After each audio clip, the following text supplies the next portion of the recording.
Bom, pessoal, boa noite. Vamos começar então, né, a nossa aula. A gente esperou um tempinho aqui para dar tempo todo mundo chegar e aí a gente vai começar a trabalhar agora, né? Vamos trabalhar os teóricos da educação, Piaget, Vygotsky e Vallon. Qualquer problema, se não estiver ouvindo, se não estiver visualizando o PowerPoint, pode mandar aí no grupo da turma, porque o Fábio ele tá ali gerenciando o grupo, aí ele vai respondendo essas dúvidas aí de vocês, beleza?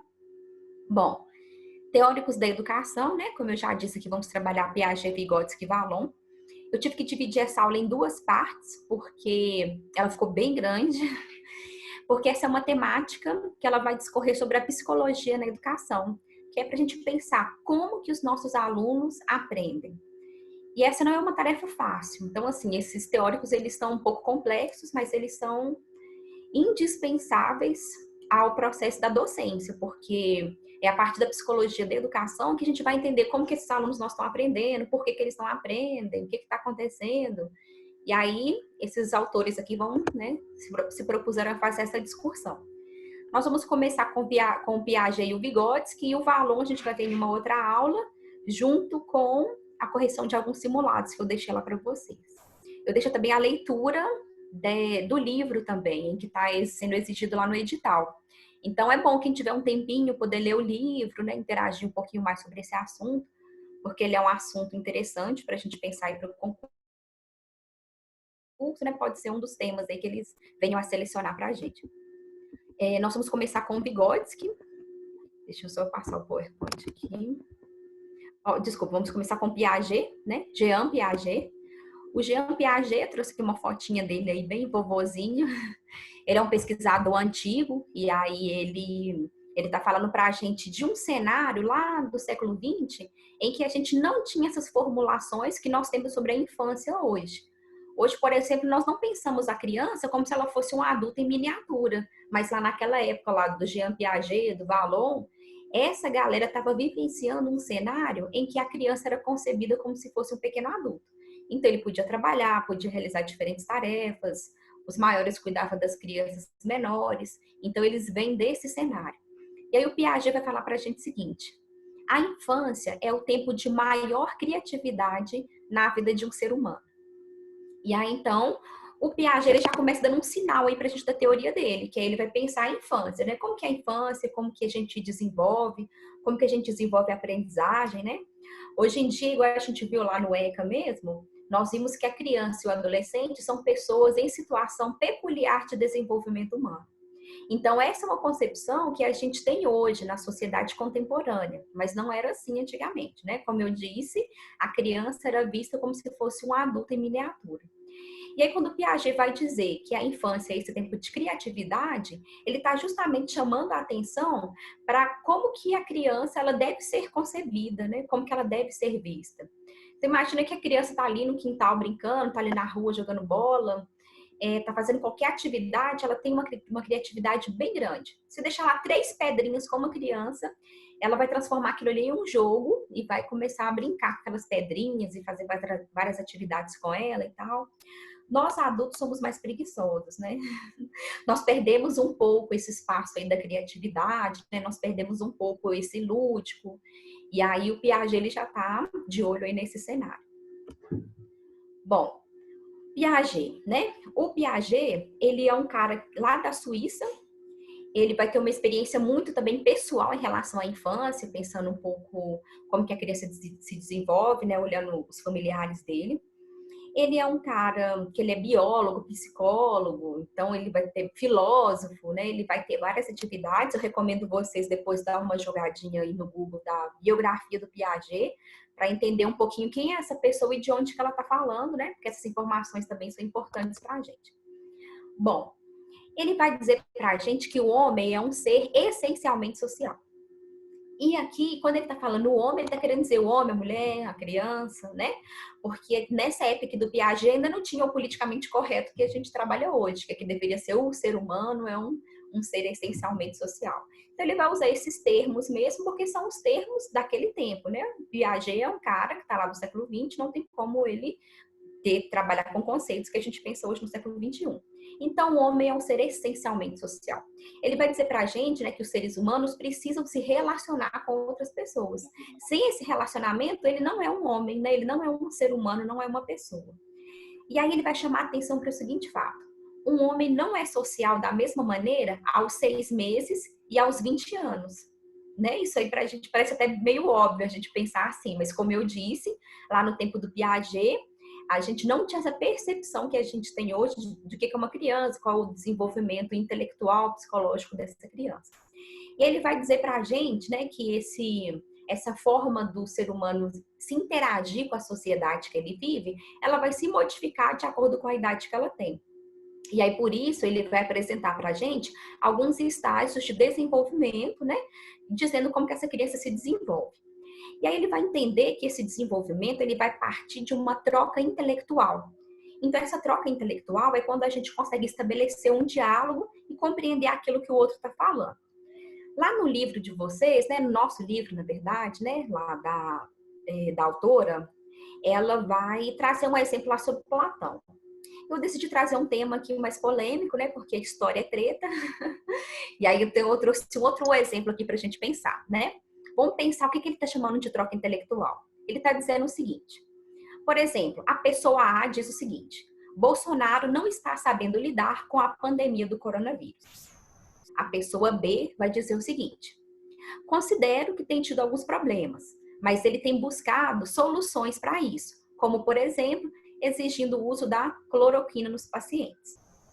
A pessoa A vai dizer: mas eu não estava pensando nessas ações, e sim no primeiro pronunciamento que ele fez na TV, dizendo que era apenas uma gripezinha, e também na demora em disponibilizar uma ajuda de emergência para o povo.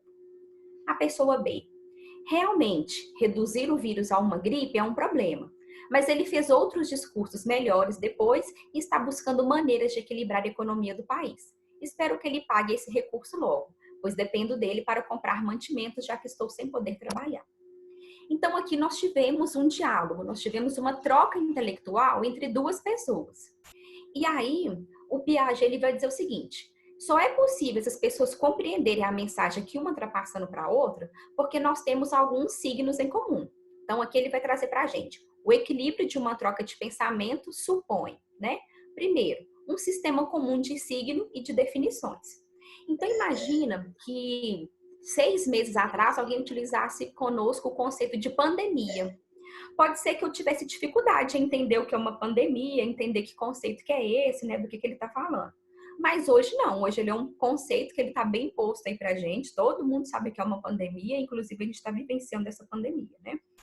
Então, olha só, quando a gente vai pensar nesse sistema comum de signo e de definições, ele está dizendo disso. Como que os seres humanos, eles conseguem compreender aquilo que está dizendo, porque eles estão vivenciando aí o mesmo cenário, né?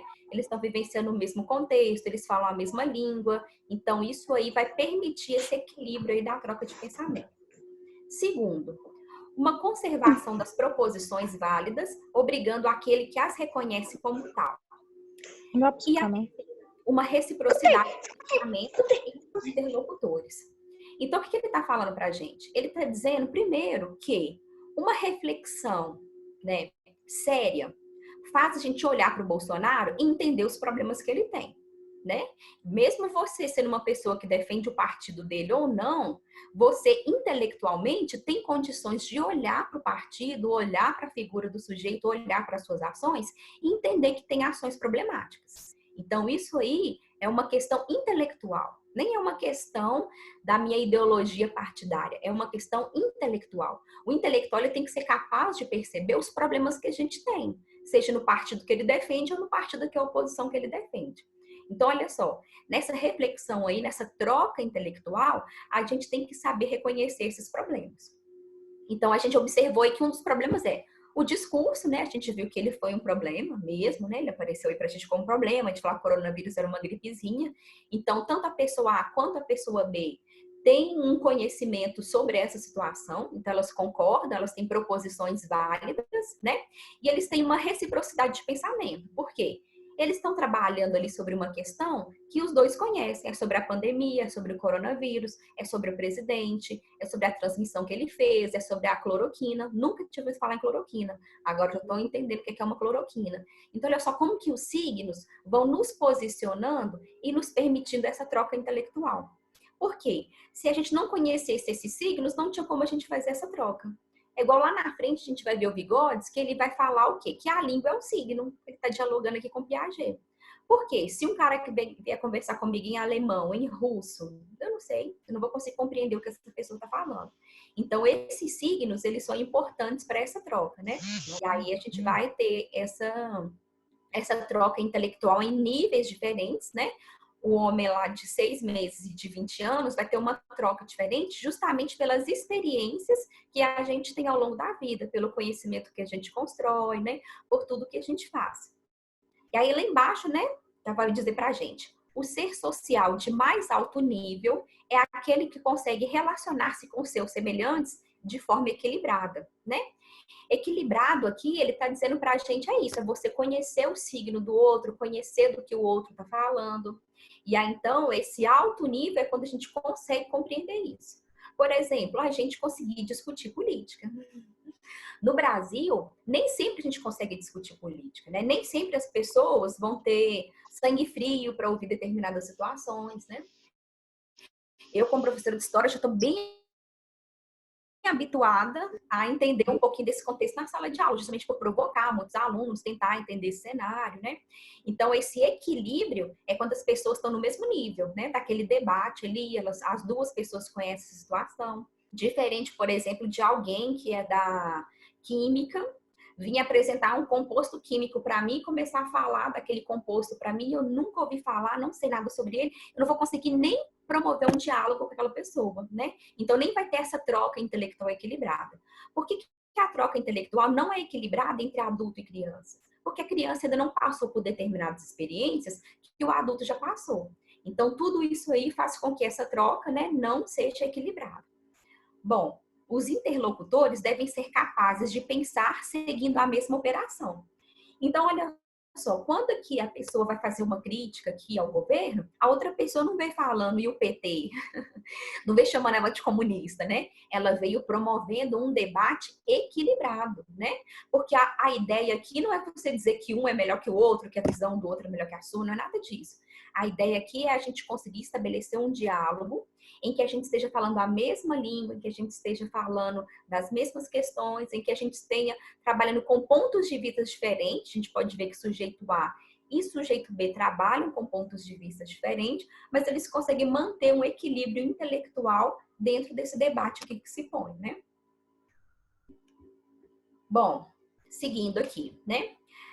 Piaget, qual que é a teoria de Piaget? É a teoria do desenvolvimento cognitivo. Então, olha só, adultos e crianças apresentam diferenças quanto ao modo de funcionamento intelectual. Então, a gente sabe, minha filha de 3 anos, ela tem um desenvolvimento intelectual bem diferente do meu desenvolvimento. Né? Piaget vai prestar algumas fases aqui que eu vou mostrar para vocês, ela está em uma outra fase, né? Ela não está na mesma fase que eu tô. Eu já tenho uma experiência, já vivenciei várias coisas, né? Já passei por uma formação escolar. Ela ainda não passou por isso. Então, a inteligência dela é uma inteligência diferente. Então, é isso que Piaget ele vai estar chamando a atenção quando ele vai pensar nesse desenvolvimento cognitivo. Ele vai dizer o seguinte: aprendizagem é diferente de desenvolvimento, né? Muitas vezes nós utilizamos esses conceitos como se fosse uma coisa só. Então, assim, meu aluno está aprendendo e está desenvolvendo. Não. Piaget vai dizer o seguinte: a aprendizagem ela está relacionada à aquisição de uma resposta particular, aprendida em função da experiência. Então, com a experiência, nós aprendemos, né? Você falou e colocou a mão na panela quente, queimou. Então, a partir daquela experiência ali, você teve uma aprendizagem. O desenvolvimento, que é o verdadeiro responsável pela aquisição do conhecimento. Então, eu encostei na panela, eu aprendi que aquela panela está quente e que se eu encostar na panela quente, eu vou me machucar. Então, o meu desenvolvimento é isso, é eu conseguir construir essa reflexão. Porque se o ser humano não tivesse capacidade do desenvolvimento, ele encostar na panela, queimou, machucou na hora, depois ele esquecia, encostava na panela de novo, ele esquecia. Então, como ele desenvolveu aquele processo, ele não vai mais esquecer que se encostou na panela ali, ele vai queimar. Então, olha só, a inteligência para Piaget é o mecanismo de adaptação do organismo a uma situação nova. E, como tal, implica a construção contínua de novas estruturas, né?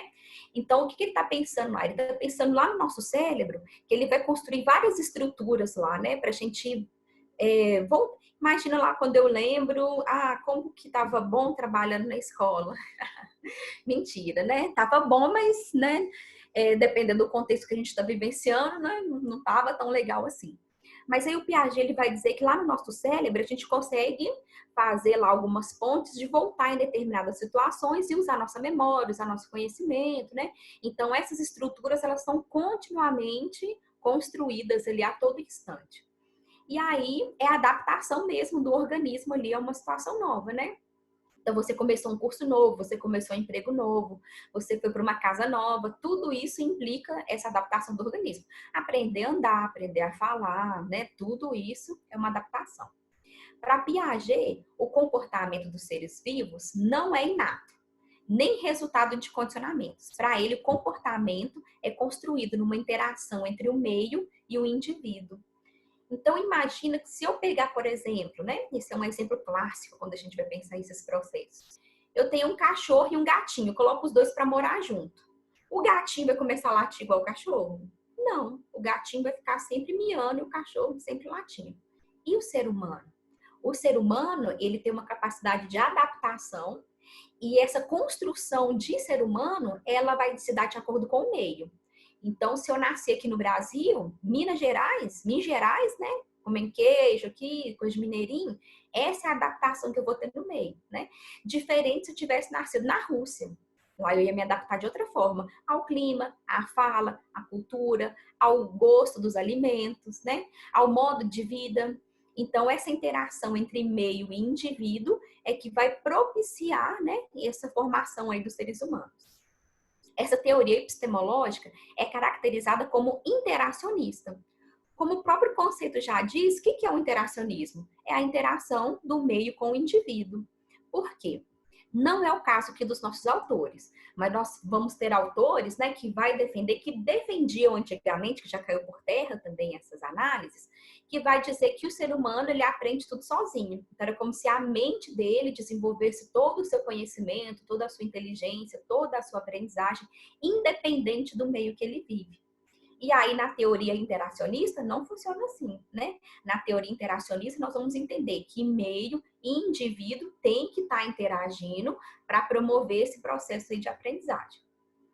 Bom, a teoria do Piaget ele vai mostrar para a gente que o indivíduo só recebe um determinado conhecimento se estiver preparado para recebê-lo.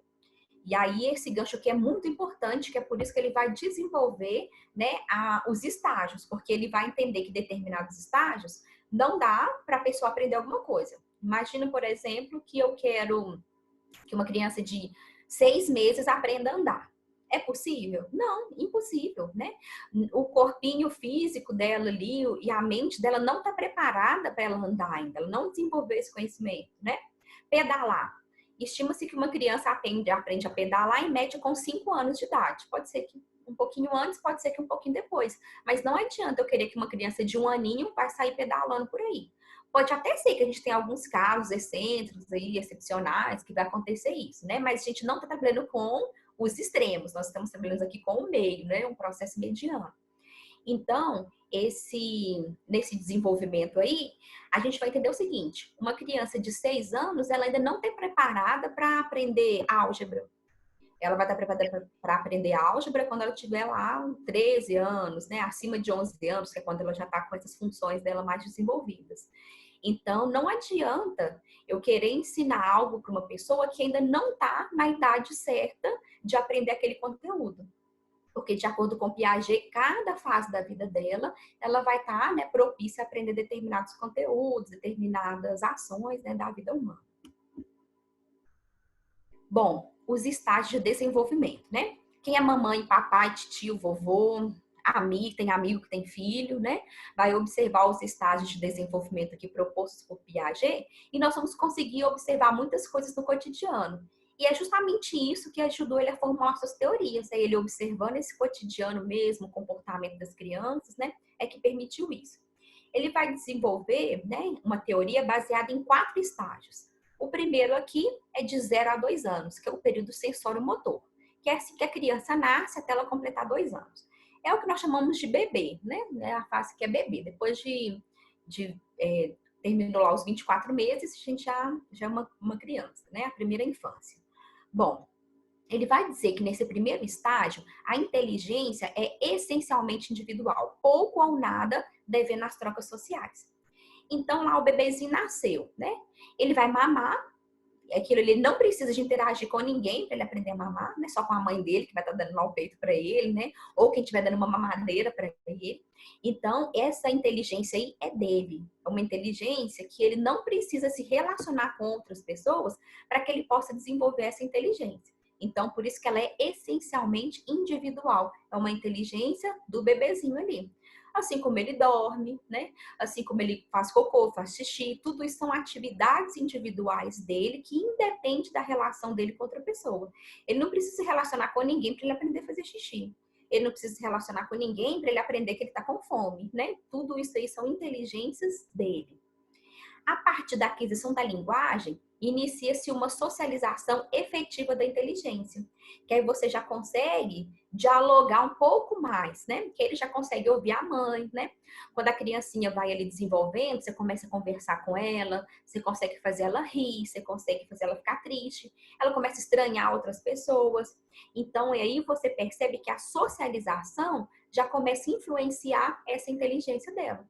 Então, lá um bebezinho lá de 6 meses, chega um estranho e pega ele no colo. Ele já pode estranhar. Quem que é essa pessoa que está me pegando no colo, né? Porque já é uma inteligência da socialização. Opa, é uma pessoa diferente. Quem é? Então, aquilo ali já é a socialização começando a ser construída nesse estágio.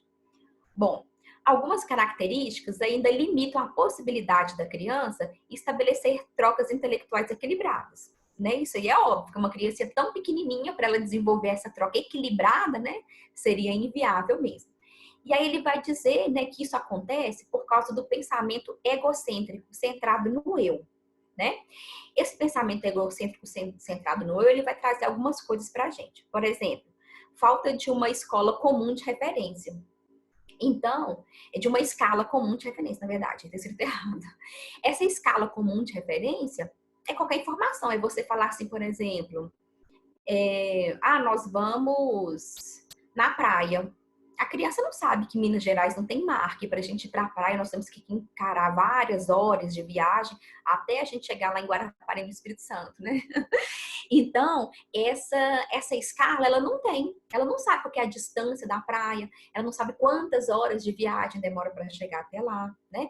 Então, ela não tem essa escala ainda. É a escala comum, que é o conhecimento que os dois deveriam ter para que se pudesse projetar ali uma troca intelectual do mesmo nível. Não tem, porque a criança não tem essa dimensão ainda. Então, a escala, não escola, tá, gente?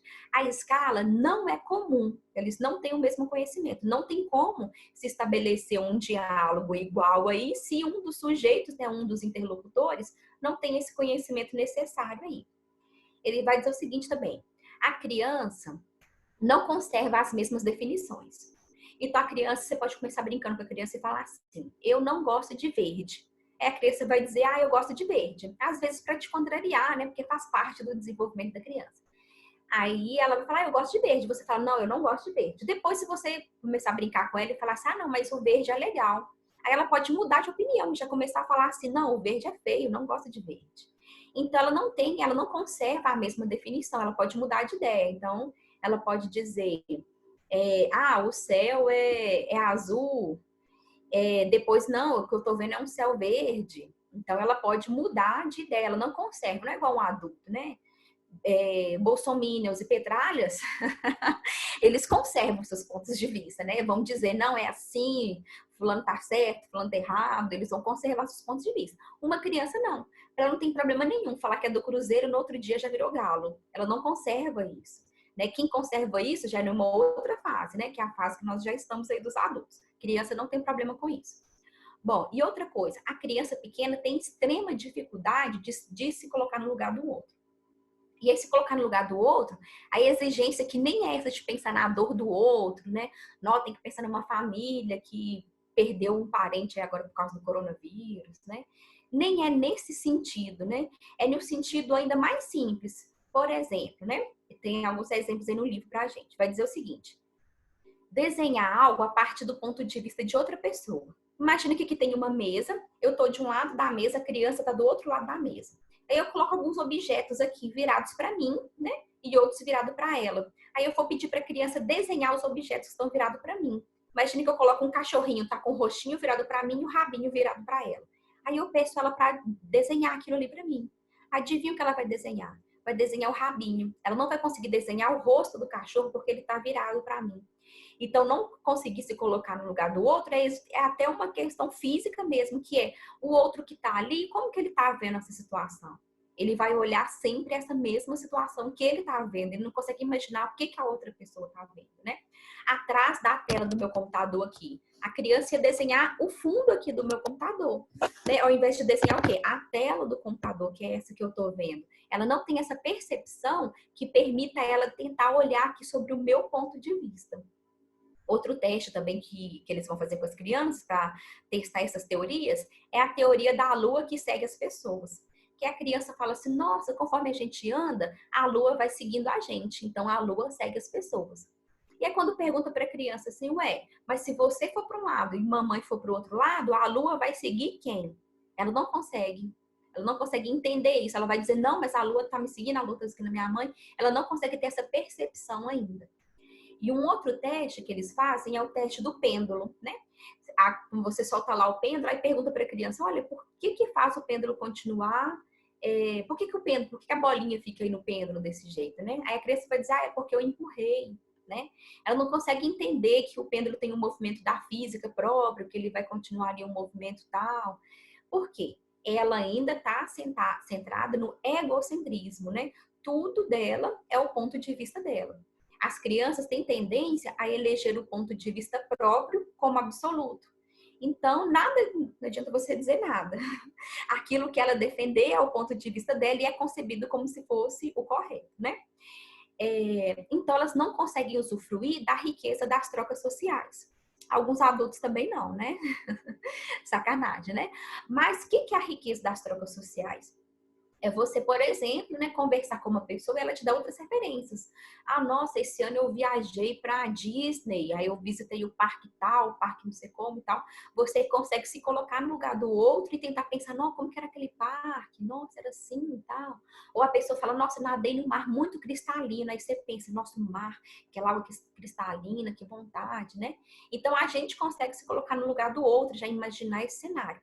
Uma criança aí no período sensório-motor, ela não consegue fazer isso ainda. E até depois, quando nos outros estágios, ela mantém um pouco ainda, até os 7 anos, a criança ainda não sabe diferenciar o que é mundo real e o que é mundo da imaginação, de acordo com os estágios de desenvolvimento, né? E isso também perpassa por nós, nossa infância. Assim, eu lembro de várias coisas da minha infância que eu não sei se é real, se era imaginário, se eu via fantasmas, né? Então, isso perpassa aí pela vida da infância mesmo. E se colocar no lugar do outro é uma coisa também da vida adulta, né? Às vezes, sei lá, você tem um relacionamento duradouro, eu tenho um relacionamento, né, de 12 anos. E às vezes, meu marido passa por uma experiência que às vezes eu vivenciei tanto aquela experiência dele, imaginei tanto, que depois eu não sei se eu tava ou se eu não tava em determinada cena, porque eu já me sinto tão dentro, já consigo me colocar tanto no lugar do outro, que às vezes eu até acho que determinadas experiências que ele passou sozinho é como se eu estivesse lá junto, vendo aquilo tudo, assim. Igual ele conta de uma experiência que ele, né, teve em Ouro Preto, uns guardas foram lá, bateram nele. E aí, quando eu penso nessa experiência, é como se eu estivesse lá sentado, vendo o guarda municipal chegando e agredindo meu marido e os amigos deles que estavam ali juntos, né? Isso é você se colocar no lugar do outro, é você estar lá na cena, você observar as coisas daquele lugar do outro. A criança não tem essa capacidade de se colocar no lugar do outro. Bom, esse período aí sensório-motor é um período da organização do desenvolvimento nos aspectos perceptivo, motor, intelectual, afetivo e social. Então, a criança está aprendendo tudo, né? É uma fase, assim, de muita aprendizagem, de muito conhecimento. É por isso que eu comecei aquela frase dele lá dizendo, é a fase mais criativa, né? Então, a criança vai querer andar, ela começa a segurar nas coisas para ela aprender a andar, para ela tentar se equilibrar. Então, ela está sempre buscando essa transformação, né, da sua condição aí de maneira, né, natural do ser humano. É uma inteligência prática. O contato com o meio é direto e imediato, sem representação ou pensamento. Então, se eu chegar aqui e tiver uma estátua de uma arara, para mim é o quê? Uma estátua de uma arara. Ó, arara é aquele animal colorido que voa, papapá. A criança não. Aquele objeto ali, é o que ela está vendo, é o real. Ela não tem essa mediação, que é olhar ali e entender que aquilo é uma estátua de um animal e não um animal em si. Para ela, aquilo que ela está vendo é aquilo que existe, é aquilo que é o real, né? Ela vai construindo esquemas para ela assimilar mentalmente o meio. Ela começa a entender onde está o berço dela, ela começa a entender onde é a cozinha, ela começa a entender a mamadeira dela que chega lá com leite, então ela vai assimilando esse leite. Ela vai assimilando esse conhecimento, né? Quando um objeto some, a criança acha que ele deixou de existir. Por quê? O conhecimento dela, a inteligência dela, é essa inteligência prática daquilo que ela está vendo. Se minha mãe me deixou aqui na creche e foi embora, minha mãe sumiu, minha mãe deixou de existir, né? Então, até ela entendendo que a mãe vai deixar ela na creche, depois vai voltar para buscar ela, é todo um processo da inteligência, né, que vai sendo construído aí. A mesma coisa o objeto. Ela tem lá um patinho lá que ela gosta de brincar, sumiu aquele patinho para ela, aquele patinho deixou de existir. Então ela não consegue construir essa relação aí de que ele vai e volta, ela não tem essa temporalidade, né? A emoção é o principal canal de interação do bebê com o adulto e com outras crianças, né? Então, se a criança chorou, se ela tá feliz, se ela sorriu, é assim que ela vai demonstrar pra gente os seus interesses. E ela vai mudando, né, isso aí conforme as idades. Minha filha está no próximo estágio, que é o de 3 anos, e a gente já percebe disso, né? Como que a emoção ainda domina muito dessa relação. Ah, eu quero comer isso aqui agora. Ah, acabou. Já deita no chão, chora, faz pirraça. Então, a emoção, né? E você, adulto, motivo também daquela situação, daquela pirraça, você também vai querer tomar uma atitude diante daquilo ali, né? Então, as emoções, elas vão, né? É o principal canal de comunicação dessa relação. Bom, estágio de desenvolvimento aí dos 2 aos 7 anos, que é o período pré-operatório. Então, a criança está começando a desenvolver ali um pouco mais. Nós temos aí 2 estágios, né, dentro desse período de desenvolvimento. Dos 2 aos 4 anos, que é o período simbólico, e nós temos do 4 até os 7 anos, que é o período intuitivo. Mas, no geral, eles vão apresentar características bem semelhantes. Aqui o Piaget vai dizer para a gente que a inteligência ainda não é capaz de pensar simultaneamente sobre o estado inicial e o final de alguma situação de transformação, né? Ela vai se levar pela aparência. Por exemplo, vocês já devem ter visto alguns testes assim. Você pega lá um copo de 500 ml redondo. E aí depois você pega um copo de 500 ml, que é um cubo. E aí aquela criança, ela não tem a dimensão que o mesmo líquido, eu pego lá, por exemplo, aquele copo que é mais fininho e coloco lá no copo que é mais largo, a criança vai achar que o copo mais largo tem mais suco do que aquele copo que é fininho. Embora os 2 copos, eles são 500 ml. Mesmo eu pegando um copo e virando todo o conteúdo no outro, ela vai achar o quê? Que aquele que aparentemente é maior é o que vai ter mais suco ali para ela tomar.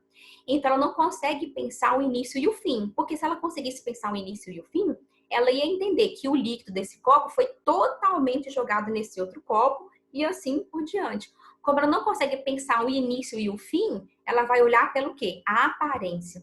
Então, se esse copo aqui é mais achatado, aparentemente ele teria mais suco, eu vou querer ficar com esse aqui. A mesma coisa é o tamanho do lanche. Sei lá, você pesou lá 200 gramas de carne, 200 gramas de frango, mas o frango tá com um aspecto maior, ela vai falar, não, eu quero o frango, que o frango, ele tá maior, né? Vou comer mais, vai ser melhor. Eu fico observando a minha filha de 3 anos mesmo, ela sempre quer roubar uma carne do meu prato. Porque ela quer, né, tipo assim, não, eu quero uma maior e tal. Então, ela, assim, a aparência é que vai fazer com que ela tome as suas decisões. Ela ainda não consegue pensar esse estado inicial e esse estado final lá. Então, para ela é um processo imediato, aquilo que ela olhou e que ela percebeu, né? Bom, é o período em que o organismo se torna estruturalmente capacitado para o exercício de atividades psicológicas mais complexas.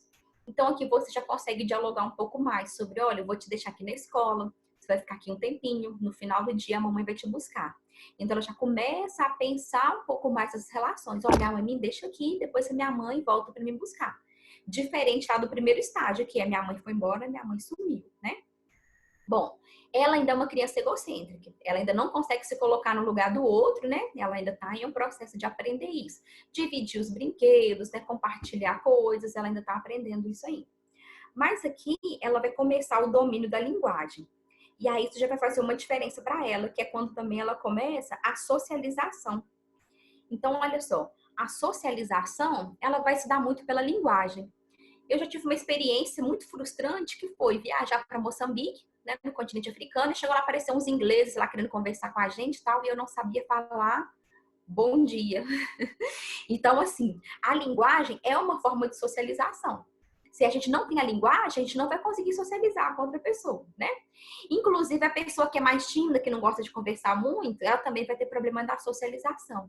Então, o que Piaget observa? Às vezes tem um grupo ali de 15 crianças brincando lá na creche, mas está cada uma brincando com o seu próprio brinquedinho, fazendo as suas próprias coisas. Elas não estão trocando uma com a outra, né? Essa troca, essa socialização, ela começa a ser construída aqui, mas ela vai caminhando para futuramente que ela vai ser mesmo constituída como algo forte aí para a gente. Bom, essa idade é a idade da simbologia. Então, o animismo é assim, eu olhei aqui pro meu guarda-roupa, tem 2 almofadas ali, tá parecendo 2 olhos e uma boca. Olha, dei vida aqui pro meu guarda-roupa. Tô andando na rua, aí eu vejo ali uma sombra, já tô vendo uma pessoa querendo me assaltar. Quando eu chego perto, é só um saco de lixo que tá ali, né? Então, é o animismo. A criança, ela passa a ver vida, olho, boca, pessoas, animais, em vários objetos, né? A gente mantém um pouco disso ainda ao longo da vida, né? Como eu disse, por exemplo, você tá andando na rua e você vê um saco de lixo preto, você pensa, ali tem uma pessoa querendo me assaltar? Você tem um pouco desse animismo. Mas aqui na infância, ele é muito presente, né? Nessa fase aqui do pré-operatório, ele é muito presente aí na vida da criança. A imitação, então, é te imitar mesmo, imitar seus gestos, como você vai no banheiro, quando você escova o dente, o que você faz, né? Teve um dia que eu fui buscar minha filha da escola, ela tava assim toda babujada de biscoito, peguei aquela babuja assim, abri o vidro do carro, joguei aquela babuja lá fora. Imediatamente ela falou comigo assim: "Mãe, aperta". Aí eu aperto o quê? Apertar o vidro do carro para me abrir a janela para ela jogar o outro biscoito que ela tava fora pela janela. Olha como que eu tava ensinando pelo exemplo. Dando um péssimo exemplo de jogar uma babuja de biscoito lá pela janela, ela já aprendeu e queria me imitar, que era o quê? Jogar um objeto pela janela do carro também. Então, a imitação, ela faz parte desse cenário. O faz de conta, então aqui em casa a gente brinca muito de monstro, fazendo cara de monstro com minha filha, brincando com ela e tal. E ela acredita que é um monstro mesmo, parece que a mãe dela sumiu e ele ficou um monstro. Então, o faz de conta, ele é muito forte, se contar histórias, né? Por que as histórias fazem tanto sucesso aí na infância? Papai Noel, Coelhinho da Páscoa, né? Porque o faz de conta é algo aí muito presente na vida dele, né? Como eu disse aí, até os 7 anos, ele ainda não consegue distinguir bem o que é mundo real e o que é mundo da imaginação. Então, dá para me acreditar que existe um cara, que é o Papai Noel, que viaja o mundo inteiro distribuindo presente para uma criança. Então, o faz de conta permite isso, né? As dramatizações, os desenhos, tudo isso que você vai desenvolvendo, né? Dramatização, então, nossa, isso é bem desenvolvido, né? Quem aí é papai, mamãe, tio, vovô, né, amigo de quem tem filho, sabe bem, né, das dramatizações aí que a gente está falando, né? São as pirraças, é o choro, é o rostinho, né? Todo esse processo. Desenhar, colorir, pintar, rabiscar a parede, tudo faz parte dessa fase também. E tudo deve ter uma explicação. Não aceita o acaso. Claro que isso aí já começa, né, nos 2 anos, mas nos 4 em diante é que os porquês, eles ficam bem mais explícitos, né? Meu marido falou assim, vou trocar o óleo do carro. Minha filha disse, pai, para que tem que colocar óleo no carro? Aí ele falou assim, para o carro funcionar. E ela falou assim, não, pai, não é isso que eu tô perguntando. Eu quero saber para que põe o óleo no carro. Aí ele falou, olha, coloca o óleo para que o motor funcione bem, tem um tanto de pecinha, o óleo tem que passar naquelas pecinhas ali para que elas possam funcionar com qualidade. Então, não é só o acaso, tem que trazer uma explicação ali. Por quê? Mas por quê? De onde vem, né? As perguntas que eu tenho vivenciado ultimamente eu vou morrer, mãe, eu vou morrer. Eu não quero. Outro dia teve uma crise de choro, o que era? Eu não quero ficar velha, porque se eu ficar velha eu vou morrer. Então, tudo é um porquê. Para onde que a gente vai depois que a gente morre, né? São esse tipo de pergunta. Por que eu tenho que comer? Por que eu tenho que fazer isso? Por que eu tenho que tomar banho? Então, esses porquês, eles fazem parte desse desenvolvimento. O próximo estágio, que é dos 7 até os 11 anos, é o operatório concreto. Então, a gente vai começar a conceituar o mundo. Então, a gente vai entender melhor a lógica do mundo, como que o mundo funciona, como que as coisas acontecem, né? A gente vai começar a elaborar a lógica dos materiais. Então, eu sei que uma coisa é de plástico, outra coisa é de ferro, outra coisa é de vidro, outra coisa é de madeira, né? Então, a gente vai entendendo cada um desses objetos aí, né? Cada um desses materiais, essa fase.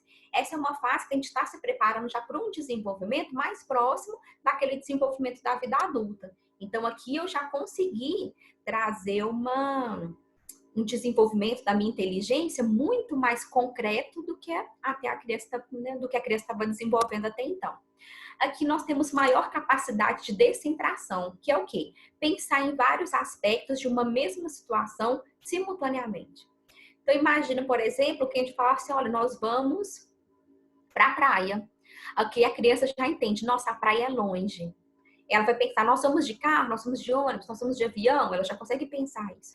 Ela vai pensar ainda, lá na praia nós vamos ficar aonde?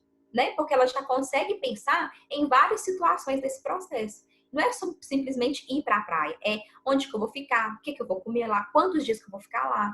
Então ela já começa a ter uma percepção aí, que é a descentração, que permite que ela possa refletir sobre situações simultâneas, né? Então, eu vou fazer um café. Então, ela entende que o café, olha, tem um café ali, ele é quente. Eu vou comer um café, não vou comer um café com arroz e feijão, né? Eu como café com pão, biscoito, outras coisas. Então, ela já tem a descentração, que ela pensar esses processos simultâneos aí ao longo, né, da aprendizagem dela. Ela já adquire o conceito de reversibilidade, que é de ação e reação. Ação e reação aqui de várias maneiras. Se eu não fizer o para casa, vou chegar na escola e vai dar problema, né? Então, toda ação tem uma reação. Se eu gritar aqui na minha casa, a reação dos meus pais pode ser gritar comigo também. Se eu quebrar alguma coisa aqui da minha mãe, se eu, né, fizer alguma coisa errada, se eu fizer uma coisa, um ponto positivo, ela já sabe que a ação tem uma reação. Isso é a reversibilidade, né? O que vai e volta, né? Então, a criança já tem um pouco aí desse discernimento. E ela também vai ter a capacidade de relacionar e classificar a partir de objetos e situações concretas. Então, a gente vai dizer, por exemplo, vamos tomar vacina.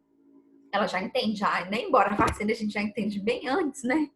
Mas vamos tomar vacina. Olha, eu já sei que eu vou tomar vacina, vai entrar uma agulha aqui no meu braço e vai doer.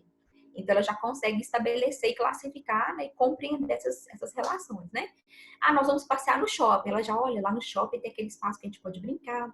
Eu posso comer aquela batatinha, né, que eu gosto de comer. Então, ela já consegue estabelecer, né, e classificar essas relações. Bom, de 11 anos em diante é o estágio operatório formal, que aqui já é a capacidade intelectual semelhante àquilo que o adulto vai desenvolver. É claro que ainda vai amadurecer muito ao longo desse processo, né? Igual tem gente que prefere trabalhar com 12, 13 anos, né? Entendendo que quando o Piaget estava fazendo esses estudos dele, lá no início do século XX, o Piaget ele também estava vivendo uma sociedade que não é igual hoje, que o cara tem uma expectativa de vida de 70 anos, né?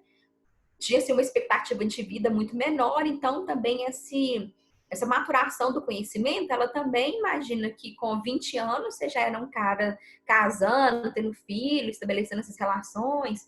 Então, por isso esse marco aí de 11 anos em diante, mas isso pode acontecer um pouco mais para frente em algumas pessoas e outras um pouco antes, né? Ele está fazendo uma sinalização aí para a gente de um estágio, mas também que não é uma operação matemática, né? É uma reflexão aí das humanas, da psicologia, então vai ter algumas diferenças aí para a gente. Mas, pois bem, né? Essa fase aí do estágio operatório formal, né? Que é quando a criança, né, já é quase um adolescente aí, né? Com 12 anos a gente já é adolescente, ele vai dizer para a gente do desenvolvimento do raciocínio dedutivo. Ou seja, formulação de hipótese a respeito de soluções para um problema, buscar a solução sem depender da observação da realidade. E também o pensamento lógico dedutivo. O que é isso? É alguém falar comigo assim, quanto é 6 vezes 6? 36. Isso é um lógico dedutivo, porque eu tenho já alguns conhecimentos prévios que me permitem realizar essa operação sem eu ter que olhar aqui 6 bananas, 6 caixinhas de banana com 6 bananas cada caixinha. Uma criança menor, ela já precisa disso. Quando você observa que a gente começa a estudar matemática lá na escola, o que a gente faz? Não sei na época de vocês, mas na minha época era pegava umas caixinhas de fósforo, a gente pintava aquelas caixinhas e pintava os palitinhos, que era dezena, centena, unidade. Então, eu precisava visualizar aquilo ali para me conseguir fazer, formular uma hipótese, resolver uma operação, solucionar um problema. E aí, nessa fase aqui em diante, a gente já não tem mais essa necessidade de ver aquilo ali. Eu já tenho uma condição de elaborar uma hipótese sem depender de observar ali a realidade. Se alguém falar comigo lá assim, nossa, 1.700 e não sei quantas pessoas morreu de coronavírus no Brasil. Eu não preciso observar 1.700 tantos corpos para me entender que isso é um número grande de pessoas que morreram por causa de uma doença, né? Eu não preciso observar a realidade, porque o meu conhecimento já me permite saber que 1.700 e tanto é um número bem elevado. Então, ele já me permite compreender, formular hipótese e solucionar problemas sem ter que ver aquele cenário, que inclusive eu não quero nem ver, não quero que vocês vejam também nada assim, espero que passe bem longe aqui de nós, né? Bom, nesse período, o adolescente ele possui condições intelectuais para elaborar conceitos éticos, né? Como liberdade, justiça, entre outros. Então, se eu falar, por exemplo, né, eu vou explicar para uma criança o que é uma democracia, dá para me explicar para uma criança de 4 anos o que é uma democracia? Eu posso trazer alguns exemplos práticos, tentar mostrar alguma coisa para ela, assim, olha, aqui em casa é uma democracia, né? Todo mundo tem a sua opinião e tal, eu posso tentar fazer isso. Mas, de acordo com Piaget, intelectualmente ela ainda não está preparada para entender o que é esse conceito, né? Isso ela só vai desenvolver dos 11 anos em diante. Ela entende um conceito lá, né, que são conceitos mais próximos da realidade dela, mas esses conceitos mais complexos ela ainda não tem idade para desenvolver, só vai conseguir desenvolver dos 11 anos em diante. Pode acontecer do jovem imaginar sociedades alternativas, sistemas filosóficos perfeitos e buscas por profissões inusitadas. Por quê? Já que agora eu não preciso mais observar só a realidade para me fazer minhas hipóteses, então agora o céu é o limite, né? Ou seja, não tem limite. Eu posso pensar em tudo. Nossa, eu posso pensar que existem vida em outros planetas e que essas vidas são compostas de tal forma e que eles podem fazer tal coisa. Se o mundo fosse diferente, fosse só adolescentes, né? Então, a adolescência é essa fase que permite se pensar em outras formas da vida e tal, diferente de nós, adultos condicionados. Quando nós pensamos, por exemplo, em um novo modelo de sociedade, uma sociedade onde as pessoas compartilhem o seu saber, compartilhem os alimentos e tal, isso parece uma coisa muito distante, assim, e aí os poucos adultos vão se atrever a pensar sobre isso. Diferente do adolescente, que ainda está nessa fase, que ainda permite ele a pensar muito sobre isso, né? Ele já consegue ter uma diferenciação nítida entre eu e o objeto, né? Entre eu e o outro, ele já começa a desenvolver antes. Entre eu e o restante do mundo aí, ele já vai ter isso claramente. Os pensamentos dele, o pensamento do outro, né? Ele já consegue fazer essa distinção. Isso, porém, não quer dizer que ele vai se limitar a não querer imitar o outro. Ele pode querer, né? Adolescente mesmo, né? Ah, você vai de short ou de saia, amiga? Ah, você vai de saia? Eu vou de saia também. Ele pode fazer isso, né? Normal, faz parte do desenvolvimento dele. Mas ele já sabe que o outro é uma pessoa e que ele é outra pessoa, né? Bem como os objetos. Bom, outros conceitos importantes aqui para a gente pensar o Piaget são os conceitos de coação e cooperação. 2 conceitos mega importantes aí para a gente. Coação social. Então, olha só, toda relação entre 2 ou N indivíduos na qual intervém um elemento de autoridade ou de prestígio, o indivíduo fica coagido. Imagina o cara que ele tá lá no bar, tem uma mulher linda, maravilhosa, sentada, tomando um drink sozinha. É uma mulher tão bonita que o cara fica coagido de chegar lá e querer trocar uma ideia com ela. Porque é uma mulher tão bonita que parece que é tão superior, tem tanto prestígio que ele não consegue nem chegar para trocar uma ideia com a pessoa. Ele se sente o quê? Coagido a estabelecer esse diálogo ali com a pessoa, né? Pode até ser que ele tinha uma chance, mas perdeu ali já, né? Na coação. E aí o livro vai trazer alguns exemplos para a gente. Por exemplo, um professor de prestígio dando seu ponto de vista. Imagina que você está lá em Harvard, aparece um mega intelectual, um professor que você é fascinado por ele, e ele te traz um ponto de vista sobre determinado acontecimento. A Terra é plana. E a partir dali, aquele cara tem tanto prestígio que vai ser o falou, tá falado. Se ele falou que a Terra é plana, então a Terra é plana. E aí isso é problemático. Por quê? A pessoa que está coagida, ela tem pouca participação racional na produção, conservação e divulgação das ideias. Então, aquilo que a pessoa falou para ela é aquilo que ela vai reproduzir sem questionar. Isso aí vai aparecer de vários modos, né? Você foi no médico, o médico vai dizer, olha, você tem que tomar esse remédio aqui 2 vezes por dia, tal hora, tal hora. Sim, senhor, doutor. Se o médico falou, tá falado, porque ele é o cara que tem o prestígio, que tem o conhecimento, que tem a informação. Quem sou eu para questionar o conhecimento do médico? Agora, tem também a questão da coação relacionada às tradições. Lá no livro vai dar um exemplo para a gente que é o seguinte, por exemplo, masturbação. Vai falar assim, durante muito tempo o pessoal dizia o quê?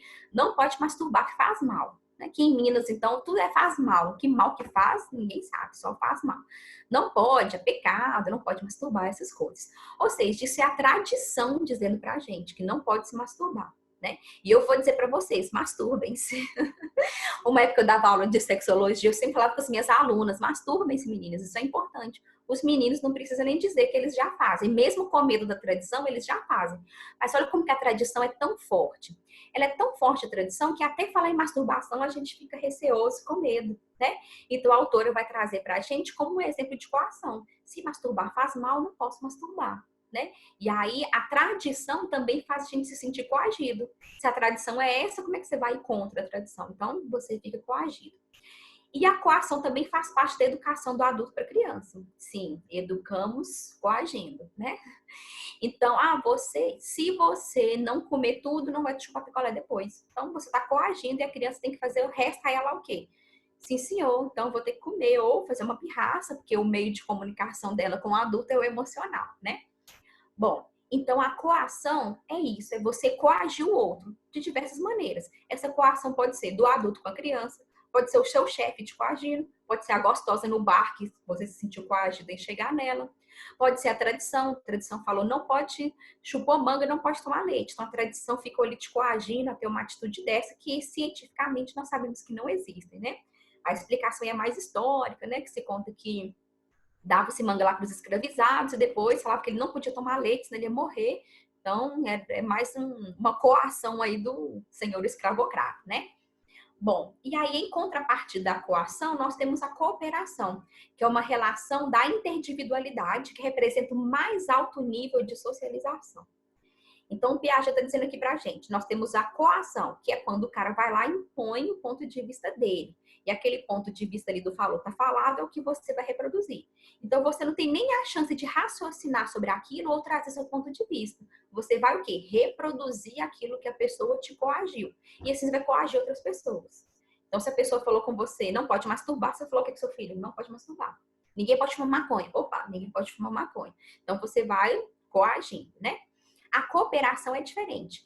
A cooperação, ela requer indivíduos cooperativos. Se o indivíduo não quiser ser cooperativo, não tem cooperação. O professor expert lá, que sabe muito conhecimento, mas ele não quer passar aquele conhecimento ali para você, né? Mediar o seu conhecimento, ele não quer isso. Então, não adianta. Para a gente conseguir ter a cooperação, nós temos que ter a democracia. E a democracia pressupõe que as pessoas possam dialogar, possam trazer suas ideias, refutar a ideia do outro, discutir. Sem democracia, não tem cooperação, a perspectiva do Piaget. Outra coisa que tem que ter é a ética. Sem a ética de ouvir o outro, de compreender o outro, de se colocar no lugar do outro, sem a ética também não tem cooperação. Ele vai entender o seguinte, que a cooperação, nessa socialização, ela vai surgir justamente na infância, porque as relações entre as crianças não têm hierarquia. Então, uma criança não vai dizer que ela é professora do ensino superior enquanto a outra é professora da educação infantil. Ela não vai ter essa hierarquia. Entre nós docentes temos, né? Quando nós pensamos nos professores, há uma, né, coação entre o professor que trabalha com determinada série e o professor que trabalha com outro ano aí pra gente, né? Então, existe essa coação. Entre a infância, não. Entre a infância não tem essa hierarquia. As crianças são todas crianças e elas socializam ali em comum, né? Depois isso vai aparecendo com o brinquedo que uma tem, a outra não tem. Isso vai aparecendo também na infância. Mas ele vai dizer o seguinte: ele pensa o social e suas influências sobre o indivíduo em uma mesma perspectiva ética. Então, muita gente fala o seguinte: porque Piaget, ele não leva em consideração, por exemplo, a cor, a raça, o lugar que o menino vive, a cultura, o histórico dele. Bom, ele leva. Não é que ele leva, mas é porque ele entende o seguinte: eu estou trabalhando em uma perspectiva da ética e da democracia. Se não tiver ética nem tiver democracia, não tem como a gente pensar a inteligência aqui nesse formato, né? Então, quando ele pensa esse desenvolvimento da inteligência, ele está pensando na sociedade democrática, ética, nessa socialização. Então, não é que ele deixa de lado essas questões, mas é que ele entende que essas questões, elas devem primeiro perpassar pela ética. Então, a gente sabe que na escola, né, como já cita a Nilma Lino Gomes, nós reproduzimos mais do que apenas conhecimentos escolares, nós também reproduzimos o racismo. Então, lá na sala de aula, eu sou racista com o meu aluno. Não deveria ser, porque a ética diz que eu tenho que tratar todos iguais. Então, se a ética diz que eu devo tratar todos iguais, o desenvolvimento ali dos alunos também seria, né, equiparado. Mas não tem essa ética. O professor é racista, tem um aluno racista, não sei quem ele. Então, todo esse processo influencia aqui no Piaget, né? E por isso que ele diz que a democracia é essa condição necessária para o desenvolvimento e a construção da personalidade. Porque se eu vivo em um mundo desigual, eu vou querer ser o outro mesmo, né? E aí o Paulo Freire, que a gente vai ver lá um pouquinho mais na frente, em outra aula, o Paulo Freire vai dizer o seguinte: o sonho do oprimido é ser o quê? Opressor. Porque se o opressor é aquele que anda de avião, viaja, não precisa preocupar com nada, é isso mesmo que eu quero ser, né? Bom, então aqui com esse slide nós fechamos aqui o Piaget. Então, vamos pensar o Piaget como esse cara que vai pensar esse desenvolvimento interacionista. Então, é o meio, é o que eu tenho aqui dentro e é o que existe no meio também, é que vai me permitir me desenvolver como um ser humano aí, né? É o interacionismo. Aí eu vou passar agora para o Vygotsky. Vygotsky, já ouviram falar nesse cara? Bom, aqui tem uma fotinha do Vygotsky, bem jovem, porque ele foi um cara que morreu jovem, acho que ele tinha 37 anos, na verdade, russo, né? Levi Vygotsky, já dá pra gente ver que é um termo aí diferente do que a gente está acostumado, né? Ele vai dizer o seguinte: o saber que não vem da experiência não é realmente saber. Então, Vygotsky, ele vai dialogar um pouco com Piaget, porque ele vem também de uma perspectiva aí, né, construtivista. E a perspectiva construtivista dialoga com o interacionismo, que é o quê? Nós interagimos com o meio que a gente vive. O meio que eu vivo vai dizer também a Aniele que eu me tornei, né? São pelas experiências que eu vivenciei no meio. Então, esse russo aqui, marxista, ele é um cara que ele tá lá, ele vive na Rússia, lá, né, na década de 30 do século 20. Então, ele é um cara que está baseando suas experiências também na perspectiva que se consolida nesse momento histórico, né? Que é uma perspectiva socialista mesmo, lá na Rússia. Ele é psicólogo, ele forma em direito também, tal. Aqui eu vou trabalhar na perspectiva dele como psicólogo, né? Mas ele tem vários estudos. E ele vai dizer o seguinte: o comportamento humano é histórico e culturalmente determinado. Aqui ele vai beber lá na fonte de nada mais, nada menos que Karl Marx. Que Marx vai dizer pra gente: os homens fazem história, mas não a fazem como querem, né? Eles a fazem de acordo com as condições em que eles vivem. Então, se eu tenho capacidade de refletir hoje, se eu estou aqui refletindo sobre Vygotsky, é justamente porque a sociedade que eu vivo hoje me permitiu fazer uma escola, me permitiu fazer uma universidade, ir para a universidade, fazer um curso superior, fazer uma pós-graduação. Porque se eu tivesse nascido lá em Taubim, na terra da minha família, em 1918, eu teria essas condições históricas para estar discutindo sobre essas questões agora? Provavelmente não. Né? Pode até ser quem era filho aí de um barão lá do café tivesse já essas condições de estar sentado discutindo isso, mas eu, que venho de família pobre, provavelmente não estaria discutindo isso. Então, o momento histórico que você nasce, né, o momento histórico que você vive, ele vai determinar o seu modo de vida, as coisas que você vai poder acessar. Então, Vygotsky vai dizer que há uma integração de fatores biológicos e fatores sociais. Então, ele também vem na contramão dessa galera que diz que a mente é que determina tudo. Ele vai dizer que não é bem assim. Não é só o sistema nervoso que vai trabalhar, é o social que vai trabalhar. Social e biológico tem que trabalhar juntinho para formar o ser humano, o ser social, né? Que é o que a gente vai falar dele aqui. Ele vai dizer o seguinte: ao nascer, o ser humano possui apenas as funções psicológicas elementares: atentar, memorizar, sentir, perceber. Então, é isso que faz com que a criança, tô com fome, né? Quero mamar, não, tô com a fralda cheia. Então, isso aí são as as funções psicológicas elementares, que é como se fossem essas bem básicas, né? As mais complexas ele vai desenvolver depois ao longo da vida. Ele vai dizer para a gente que é na convivência com o meio social e cultural é que a criança vai aprendendo e, consequentemente, desenvolvendo as funções psicológicas superiores.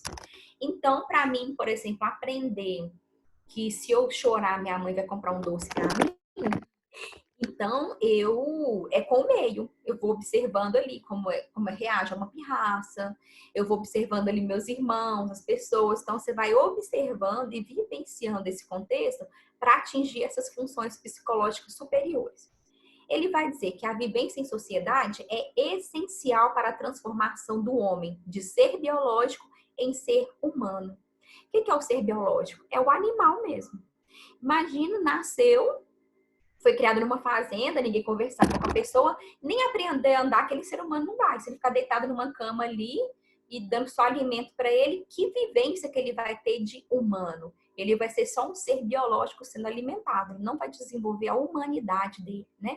Para Vygotsky, ele só consegue desenvolver a humanidade dele se ele se relacionar com outros seres humanos. Há um tempo atrás, tinha uns estudos aí das meninas lobo, não sei se vocês lembram disso, que dizia que as meninas tinham sido encontradas, que os lobos criavam as meninas e tal. E aí que elas não desenvolveram esse conhecimento humano, né? Ficaram só nesse conhecimento animal, vamos dizer assim. E aí, depois a gente descobriu que parte desses estudos também eram mentiras, que não era tanto assim como os caras lá relataram, os cientistas da época, né? Eles deram um pinguinho lá de ludicidade lá ao processo. Mas, enfim, se a gente pensar um caso assim mesmo, de um grupo de seres humanos que vivem isolados lá em uma aldeia. Aquele grupo de seres humanos ali, ele vai ser um humano da ontologia do ser. Que tipo de ser humano que ele vai ser, né? Ele é só um ser biológico que caça, pesca e tem seu modo de vida? Ou ele vai ser esse ser humano que constrói sua casa, que faz ponte, que faz barco? O que é isso, né? Então, o que o Vygotsky vai dizer? É a sociedade que possibilita essas relações para ele. Então, mesmo aquele grupo de indígena isolado lá no Amazonas, né, uma comunidade isolada bem distante, ela vai ter ali uma sociedade que vai permitir ela estabelecer determinadas relações, né? Sentir amor pelo outro, fazer sexo, criar os filhos, construir instrumentos de trabalho. Então, essa relação social é necessária ao ser humano. O ser humano não conseguiria ser humano se ele fosse sozinho, né? É isso que o Vygotsky vai dizer pra gente. Ele vai dizer, ela é pela aprendizagem nas relações com os outros que construímos os conceitos que permitem nosso desenvolvimento mental. Então, se não for eu interagindo com o outro, eu não sou ser humano, eu sou apenas um ser biológico, né? Tem que ter essa interação com o humano, né? Outros humanos. Bom, segundo Vygotsky, a evolução cultural é caracterizada por saltos qualitativos de um nível de conhecimento para outro, né? O homem, para se desenvolver e evoluir, ele precisa conviver e interagir com outras pessoas, né? É o que eu já até comentei bastante aqui. Tem que ter mais de um humano para ele interagir. E a gente gosta disso, né? Quando a gente é adolescente mesmo, aí fala assim, olha, meu amigo quer ficar com a sua amiga. Aí, normalmente vai o casal, né? Vai lá os dois adolescentes, lá, os dois meninos, as duas meninas, para um casal ficar lá perto do outro, lá beijando. Precisa disso, né? Ah, vai ter um show ali não sei aonde. Ah, eu quero ir com um amigo meu. Não, ninguém tá comigo, acho que eu nem vou mais. Pode até ser que né, as pessoas vão. Eu já fui em um show sozinha, né? Mas normalmente nós gostamos o quê? De interagir com outras pessoas, que vá com você no show. Não é só chegar lá e interagir com outras, mas alguém para ir com você. Não, eu tenho que ir ali fazer alguma coisa. Vão comigo, fulano, né? A gente, né? Isso é importante para o ser humano, essa interação. E aí a teoria dele vai dizer para a gente o seguinte: imagina que alguém fala com você assim, quanto é 15 menos 7? Quanto é? Estão pensando aí? Bom, para a gente chegar nessa resposta, nós temos várias coisas. A gente pode contar no dedo, quantos? 15, tal, 7, 8, 9, posso, né? Eu posso fazer um cálculo mental, 15 menos 7, posso, né? Eu posso também fazer uma máquina de calcular, por que não? Pegar meu celular aqui e fazer 15 menos 7, né? Eu posso pegar um lápis, estruturar aqui a operação e fazer também, ou posso simplesmente lembrar, quando alguém faz 15 menos 7, eu já lembrei aqui qual é a resposta.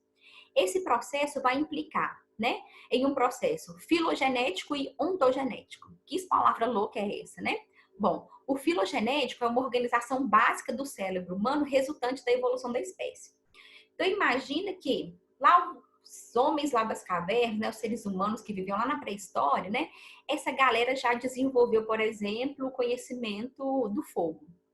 Então, eles aprenderam que fogo queima. Então, encostou no fogo, queimou. Eles já aprenderam isso. Isso aí vem acompanhando, então, o desenvolvimento humano. Então, os humanos foram aprendendo, ó, fogo queima, fogo queima, fogo queima. É como se isso viesse já na nossa carga genética, esse conhecimento, né? Então, isso aí é uma questão da evolução da espécie. Então, a espécie foi evoluindo e trazendo consigo esse tipo de conhecimento. O ontogenético, na verdade, ele já é o histórico de desenvolvimento da aprendizagem. Como que a gente está aprendendo, né? O que eu aprendi, com quem eu aprendo, como que eu aprendo, né? Então, algumas coisas eu vou carregar no meu DNA e outras coisas eu vou aprender. E aí, Vygotsky vai dizer o quê? É a combinação disso é que vai formar os seres humanos, né? Como a gente aí, como nós nos conhecemos.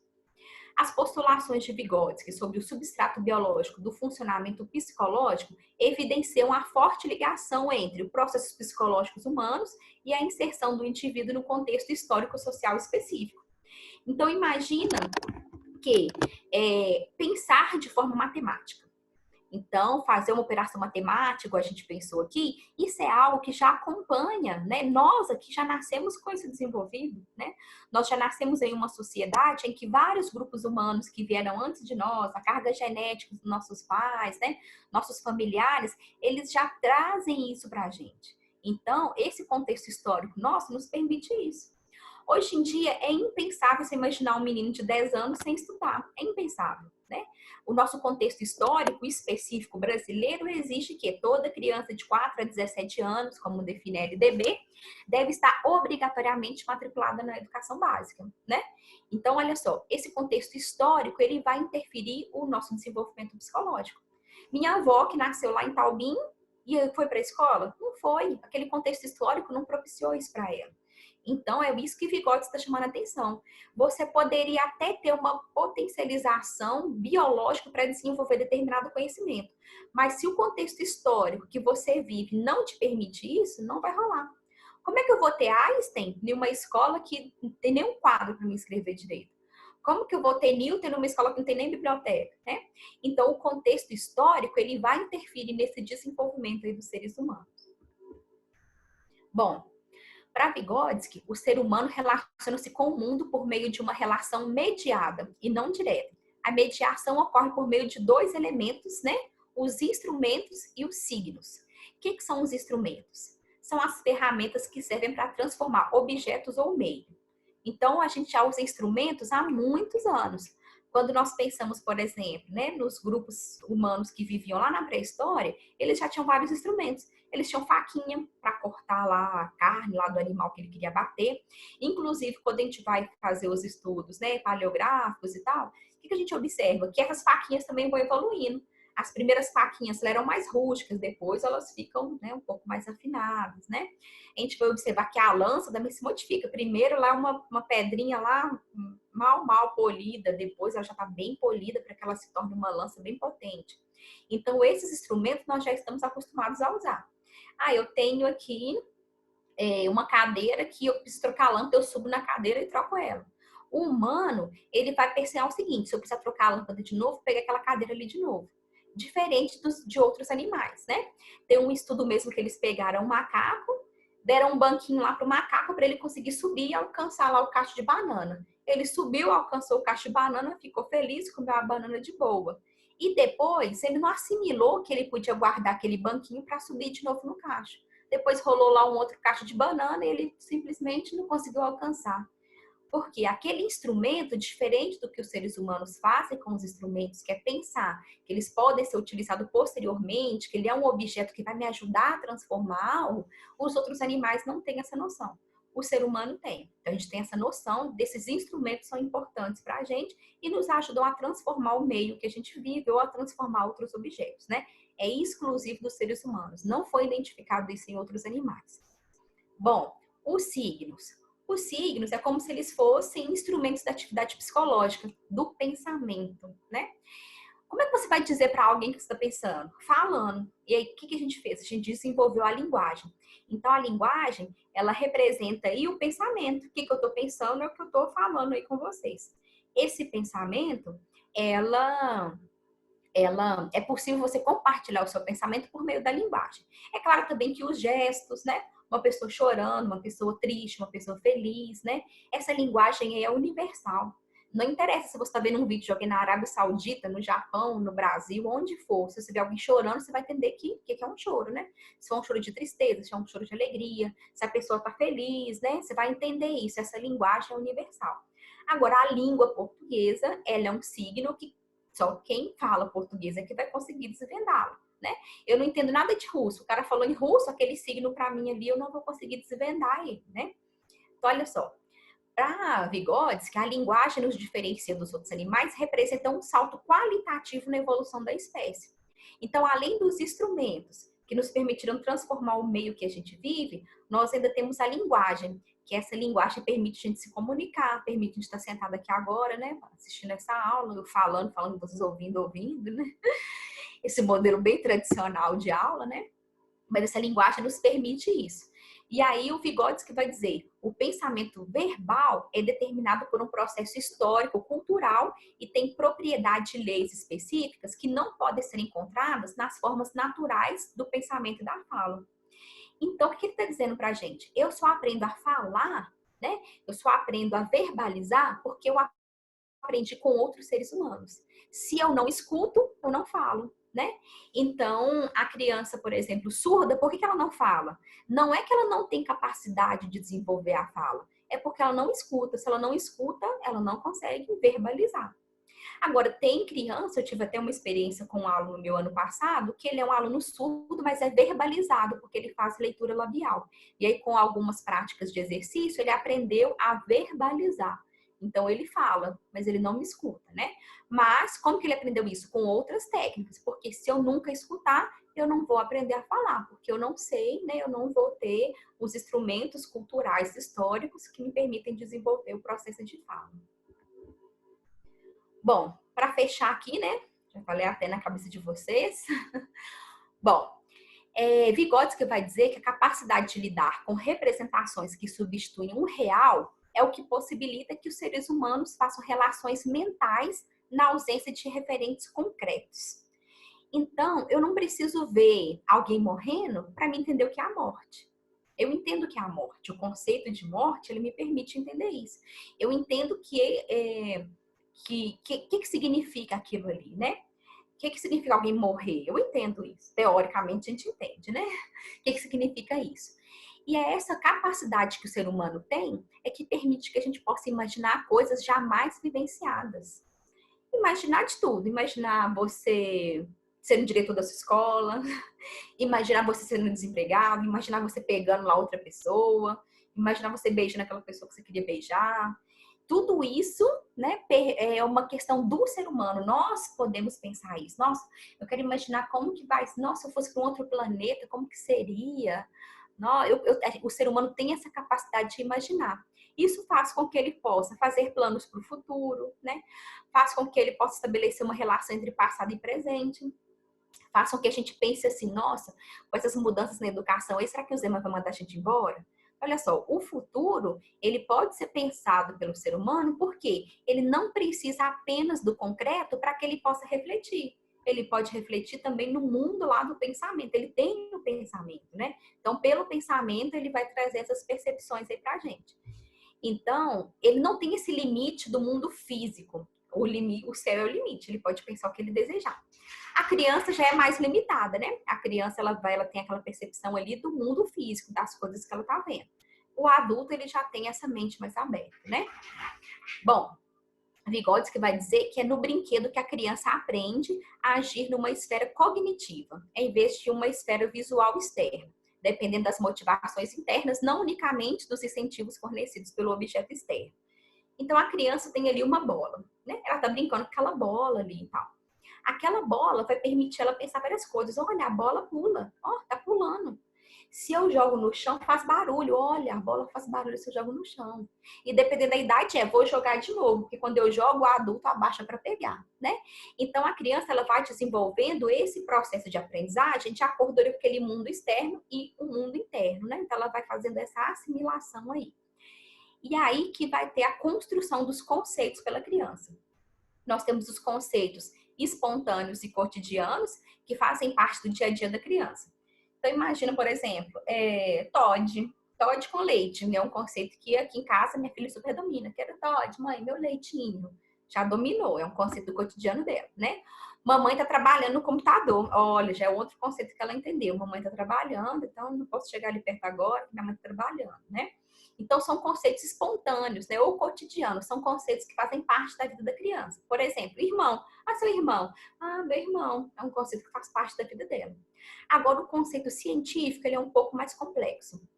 Se eu falar, por exemplo, o irmão do meu irmão é quem? Aí ela já não vai conseguir fazer essa conceituação mais complexa. O irmão do meu irmão, aí já vai para uma outra lógica que ela não consegue construir esse esquema. Por quê? Os conceitos científicos, eles são esquemáticos e eles carecem da riqueza de conteúdo proveniente da experiência pessoal, que ela ainda não tem. Se eu falar, por exemplo, assim, a doença, aqui em casa eu falo do coronavírus, é a doença. Eu falo assim, olha, você não pode ir na padaria com a mamãe por causa da doença que tem lá na rua. Mas ele é um conceito para do cotidiano, ela entendeu? Ó, tem uma doença, eu não quero ficar doente, não posso ir lá na rua. Então é esse conceito, é um conceito espontâneo e cotidiano. O conceito científico é entender que essa doença é o coronavírus, como que ela se espalha, como que ela vai para outros lugares, por que a gente tem que ficar em casa, por que tem que lavar as mãos, por que tem que passar álcool. Então, o conhecimento científico, ele necessita de outros esquemas e de outras experiências. Então, se eu falar assim, um mundo globalizado com uma criança de 6 anos, ela vai entender o que é esse mundo globalizado? Ela só vai entender se ela tiver outras experiências. Então, o mundo globalizado é, filha, nós viajamos pela Europa, pela Ásia, pela África, pela América. Isso é o mundo globalizado, esses países que nós visitamos. Ah, entendi. Porque ela pôde vivenciar aquela experiência pessoal. Então, essa experiência que permite isso. E aí, lá na escola, nós, como professores, vamos fazer o quê? Uma construção dos conceitos científicos. Então, eu vou falar, por exemplo, sobre o conceito de escravidão. O que é escravidão? Como ela se estabeleceu? Quem foi escravizado? Quem era o senhor desses escravos? Quanto tempo durou isso? São os conceitos científicos esquematizados, né? Que eles requerem que esse conhecimento aí além. Esse estudo aí de um livro, esse diálogo, então tudo isso aí, né? É importante para construir esse conhecimento científico, que seria esse conhecimento superior, né? Imagina nós aqui. Nós tínhamos um conhecimento espontâneo sobre Vygotsky, Piaget, Vallon, é os caras da psicologia. A partir do momento que a gente começa a entender a teoria desses caras, aí nós vamos para um conhecimento superior, que é o conhecimento científico, que eu já começo a entender os conceitos e a teoria desses autores aqui.